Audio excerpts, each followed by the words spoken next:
નમસ્કાર મિત્રો, અમારી ચેનલમાં તમારું સ્વાગત છે। આણંદ જિલ્લાના તારાપુર વટવા હાઈવે રોડ પર ફતેપુરા ગામની સીમમાં સીએનજી ગેસ પંપ નજીક સોમવારે વહેલી સવારે રોડની સાઈડમાં ઊભી રહેલી ટ્રકની પાસે ટેમ્પો અથડાતા ગંભીર અકસ્માત થયો। ત્યારે મધ્યપ્રદેશ તરફના ગામના એક જ પરિવારના 4 વ્યક્તિઓના મોત નીપજ્યા છે, જ્યારે અન્ય 7 વ્યક્તિઓ ઈજા થવાની ફરિયાદ તારાપુર પોલીસ પંથકમાં નોંધાઈ છે। મધ્યપ્રદેશના સિહોર જિલ્લામાં રહેતા સુનિલ કુમાર રામસિંહ રાઠોડ ડ્રાઇવિંગ અને તેની સાથે ક્લિનર તરીકે અંકિત અમરસિંહ તમુલિયા નોકરી કરે છે। રવિવારમાં એક ટ્રક ડ્રાઈવર ત્યારે સુનિલભાઈ અને ક્લિનર અંકિતને લઈને ટ્રકમાં મધ્યપ્રદેશ ટેકરી ગામથી પશુઆહાર ભરીને ગુજરાત ભાવનગર ખાતે ઉતારવા માટે જતા હતા। ત્યારે સોમવારે વહેલી સવારે તારાપુર ચોકડી પસાર કરી ફતેપુર સીમમાં ગુજરાત સીએનજી ગેસ પંપ નજીક રોડની સાઈડમાં ટ્રક ઊભી રાખીને ટ્રકના ટાયરોની હવા ચેક કરી બાથરૂમ માટે ગયા હતા।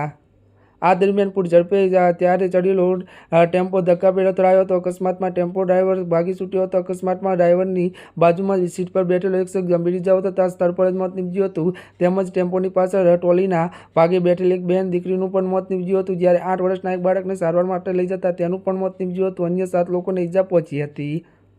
ત્યારે મિત્રો, અત્યાર માટે બસ આટલું જ। અમારી ચેનલમાં નવા હોય તો અમારી ચેનલને લાઇક, શેર અને સબસ્ક્રાઈબ કરી દેજો। ધન્યવાદ।